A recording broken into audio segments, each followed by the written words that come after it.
En este vídeo vamos a poner a prueba la precisión del Ultrahuman Ring Air para contestar a dos preguntas realmente sencillas. ¿Podemos confiar en los datos que utiliza para decirnos cómo estamos recuperando? ¿Y puede un anillo como este sustituir a un smartwatch a la hora de registrar un entrenamiento? Porque sobre el papel registra frecuencia cardíaca, variabilidad de la frecuencia cardíaca, registra entrenamientos y utiliza todos estos datos para generar recomendaciones sobre sueño y recuperación.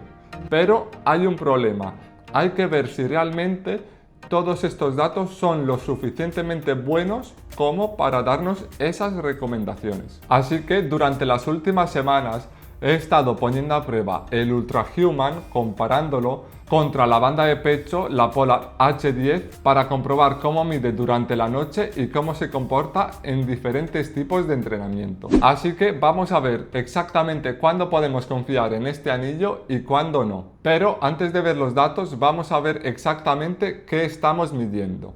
El Ultrahuman Ring Air cuesta aproximadamente unos 379 euros y tiene un peso de entre 2,4 gramos y 3,4 gramos dependiendo del tamaño que elijas. Está construido en titanio y en la parte inferior encontramos un sensor óptico, sensores de temperatura y sensores de movimiento. Es decir, el anillo puede medir directamente algunas señales fisiológicas como por ejemplo frecuencia cardíaca, variabilidad de la frecuencia cardíaca, movimiento y temperatura. Y después utiliza esas señales para calcular otras métricas como puede ser el sueño, la recuperación o la actividad. Y esta diferencia es importante ya que el anillo no mide directamente si estamos recuperándonos o no. Lo que hace es medir diferentes señales y utiliza sus propios algoritmos para generar puntuaciones y recomendaciones en base a esas señales. Por eso en este vídeo no quiero analizar si esas recomendaciones son buenas o no. Primero hay que contestar a algo mucho más básico. ¿Los datos sobre los que se construyen esas recomendaciones son fiables? Pues bien, todo eso lo veremos en este vídeo. Pero antes, déjame decirte una cosa, este anillo no requiere de ningún tipo de suscripción a diferencia de otros competidores como el Oura Ring o la Whoop. Compras el anillo y ya puedes utilizar todas sus métricas. Eso sí, dentro de la aplicación existen los llamados Power Plugs, con funciones adicionales gratuitas y de pago.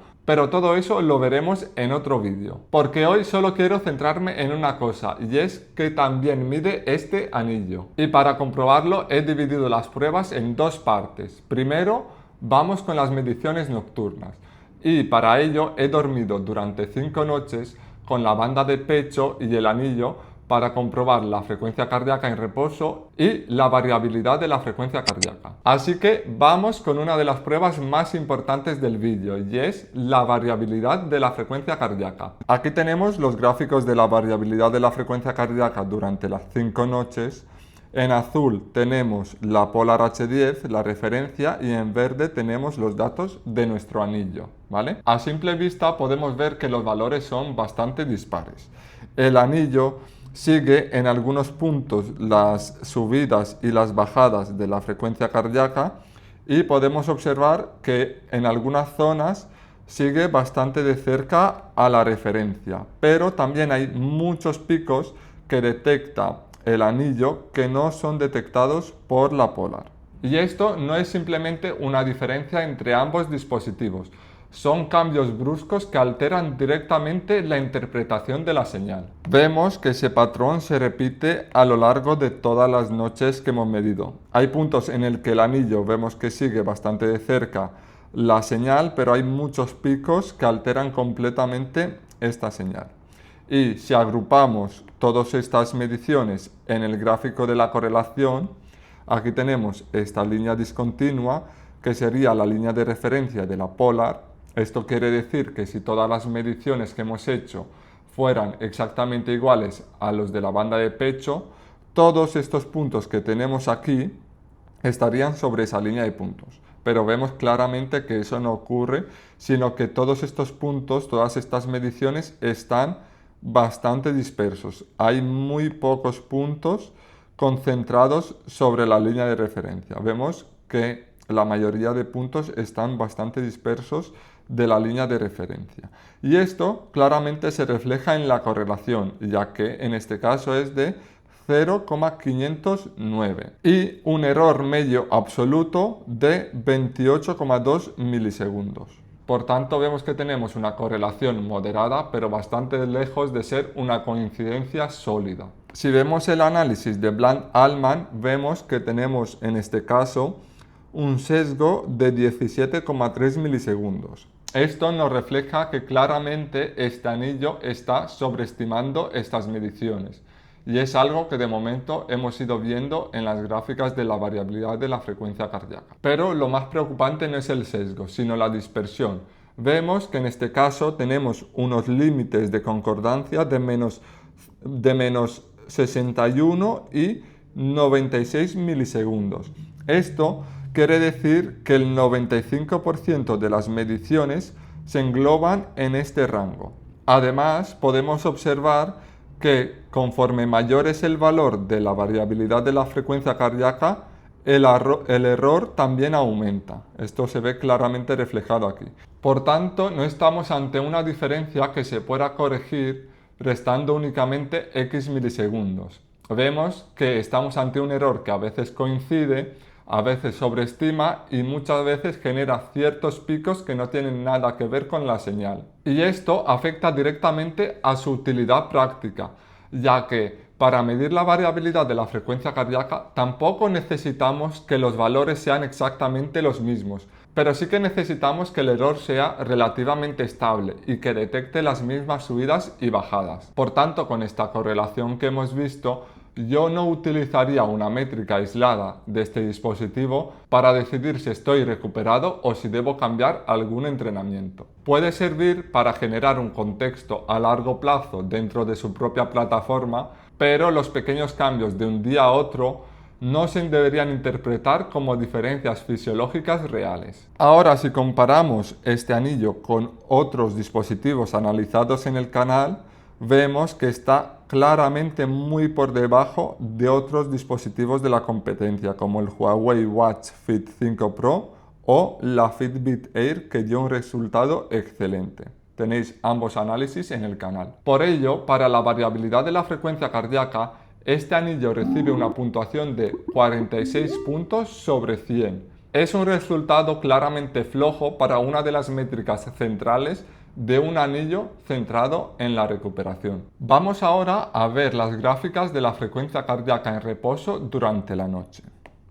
Aquí observamos un resultado algo diferente a la variabilidad. En este caso ya no encontramos tantas mediciones dispares. Vemos claramente que el anillo sigue más o menos la tendencia de la frecuencia cardíaca en reposo, pero vemos que a lo largo de todas las noches que hemos ido midiendo, siempre está sobreestimando esa señal. Vemos claramente que siempre está unas 4 o 5 pulsaciones por encima de los valores de referencia. Y si esto lo juntamos en la gráfica de correlación, vemos que en este caso los puntos ya no están tan dispersos como en la variabilidad de la frecuencia cardíaca. Sigue habiendo dispersión, pero vemos que aquí sí que hay mayor concentración de puntos a lo largo de la línea de referencia. Y esto se ve reflejado en la correlación, donde en este caso tenemos una correlación de 0,730 y un error medio de 4,5 pulsaciones por minuto. Esto quiere decir que de media en cada medición este anillo se equivoca unas 4 pulsaciones y media. Esto, si lo comparamos con otros dispositivos del canal, vemos que está claramente debajo. El valor ha aumentado con respecto a la variabilidad de la frecuencia cardíaca, pero sigue estando por debajo de sus competidores. En este apartado vemos que el Ultrahuman funciona algo mejor. Detecta las tendencias de la frecuencia cardíaca en reposo, pero los valores no son exactos. En varias noches vemos que el anillo se mantiene por encima unas cuantas pulsaciones durante periodos prolongados de tiempo. Esto significa que puede ser útil para detectar variaciones en nuestra frecuencia cardíaca durante la noche a lo largo del tiempo, pero no utilizaría una diferencia de 1 a 2 pulsaciones para tomar conclusiones sobre una única noche. Por ello, para el apartado de la frecuencia cardíaca en reposo, este anillo recibe una puntuación de 68 puntos sobre 100. Por el momento es la medición más convincente de este anillo. Sigue razonablemente bien las tendencias nocturnas, pero vemos que siguen apareciendo errores y valores atípicos que evitan que la precisión sea absoluta. Bueno, hasta aquí hemos analizado el escenario más favorable para un anillo: dormir sin movimiento. Pero el Ultrahuman también puede registrar entrenamientos.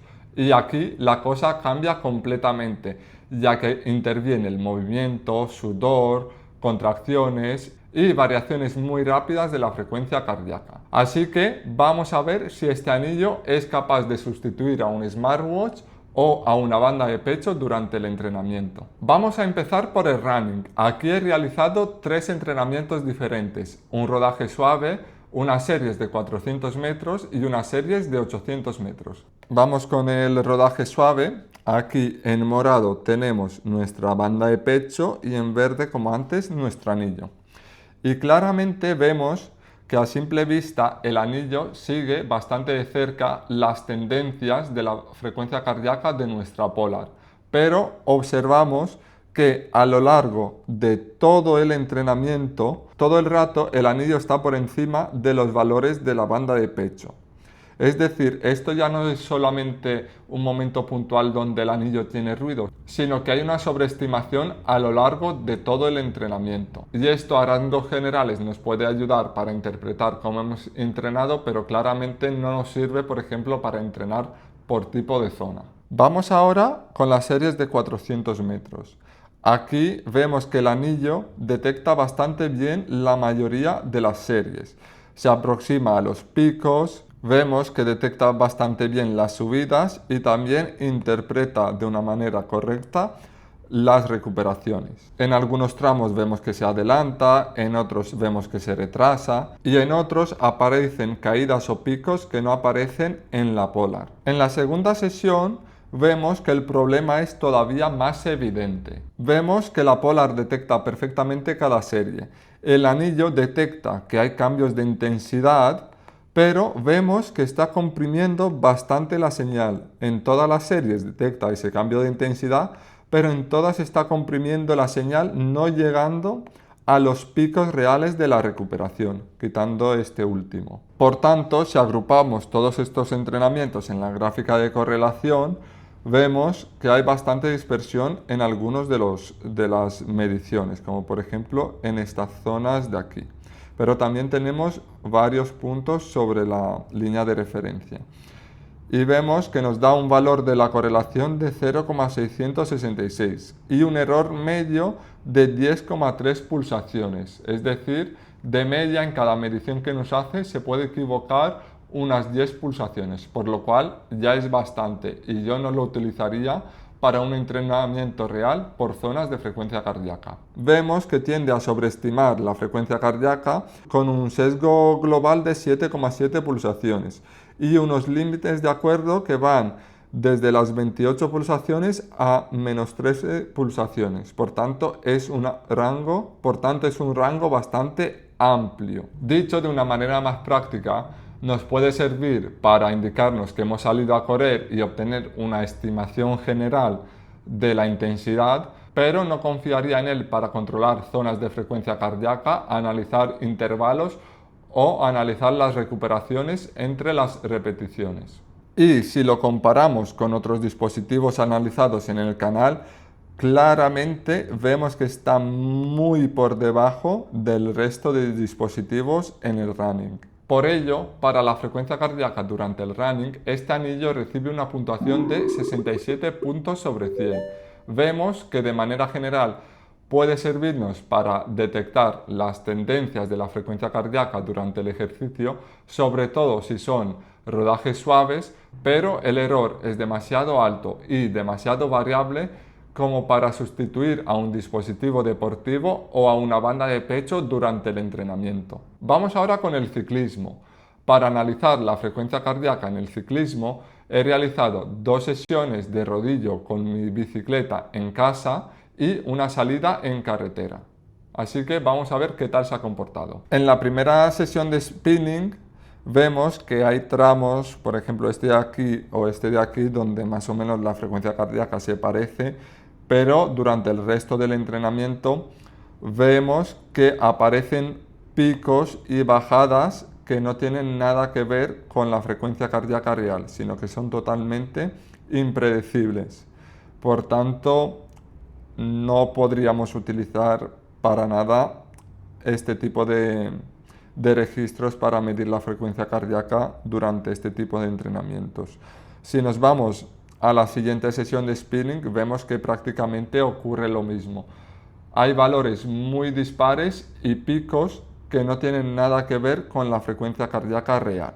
Y si nos vamos a la sesión de ciclismo en exterior, vemos que en este caso sigue algo mejor la tendencia de la frecuencia cardíaca, pero vemos que a lo largo de todo el entrenamiento está sobreestimando la señal, está claramente muy por encima de toda la frecuencia cardíaca real de nuestra banda de pecho.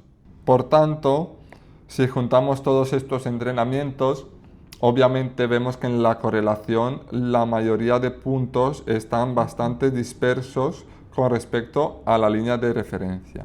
Y eso se ve reflejado en la correlación, que en este caso es de 0,506 y un error medio de casi 15 pulsaciones por minuto, con lo cual ya es bastante alto.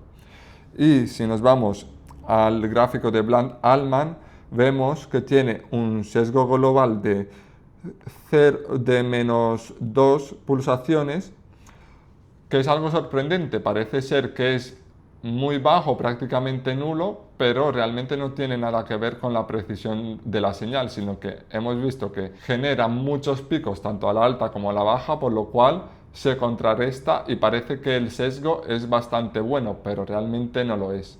Y eso se ve reflejado en los límites de concordancia, que vemos que son de menos 40 pulsaciones aproximadamente y 35, un rango bastante amplio de error. Y si lo comparamos con otros dispositivos analizados en el canal, vemos que está muy, pero que muy por debajo de los valores típicos de un buen sensor de frecuencia cardíaca a lo que se refiere a un sensor óptico en muñeca. Por ello, para la frecuencia cardíaca durante el ciclismo, este anillo recibe una puntuación de 56 puntos sobre 100.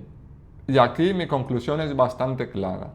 Yo no utilizaría este anillo si queremos medir la intensidad de nuestra frecuencia cardíaca durante el ciclismo, ya que, como hemos podido observar, no podemos tener en consideración ninguna de las gráficas para tener una aproximación siquiera de la frecuencia cardíaca durante el ciclismo. Y por si no fuera poco, vamos ahora con uno de los peores escenarios en cuanto a mediciones de frecuencia cardíaca de un sensor óptico se refiere, y es el gimnasio, ya que aquí existen contracciones musculares, movimientos de las manos, agarramos una pesa con la mano y se nos moverá el anillo.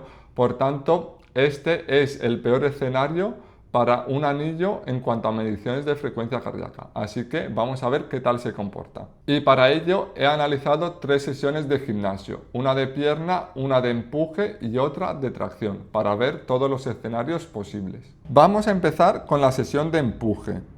A simple vista parece que está siguiendo aparentemente bien la señal.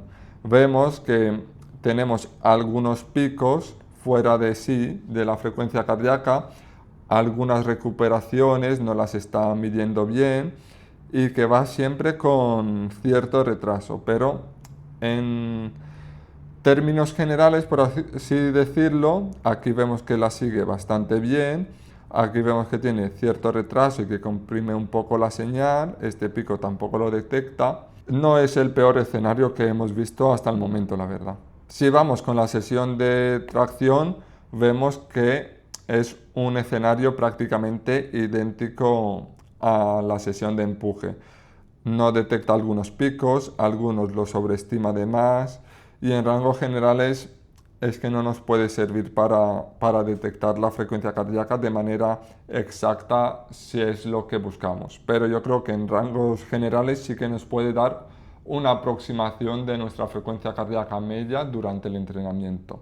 Por último, vamos con la sesión de pierna y aquí claramente vemos que hay periodos donde la frecuencia cardíaca se está quedando muy por debajo de lo que es la frecuencia cardíaca real. Aquí más o menos vemos que consigue leer bien la señal, al igual que este pico, pero quitando eso, no sé qué le habrá ocurrido durante este entrenamiento, pero está claramente muy por debajo a lo que son nuestros valores reales de frecuencia cardíaca. Vemos que aquí intenta seguir esta subida, pero claramente vemos que no llega a los valores reales. Vamos como siempre con el gráfico de correlación. En este caso vemos que la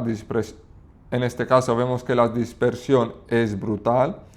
Hay muy pocos puntos, sobre todo aquí en frecuencias más bajas, más concentrados sobre la línea de referencia, pero hay muchísimos puntos que están muy lejos de esa línea de referencia.